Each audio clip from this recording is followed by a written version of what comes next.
এই পাশ থেকে দেন স্যার, এই সাইড থেকে, হ্যাঁ এই সাইড থেকে।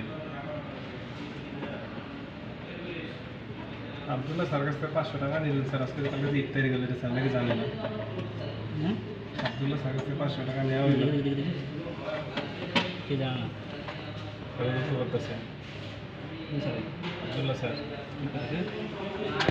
টাকা নিল, আবার কালকে যে যখন 1 তারিখ গেল সেটা জানে না। আসে নাই না স্যার নিচ্ছেন স্যার।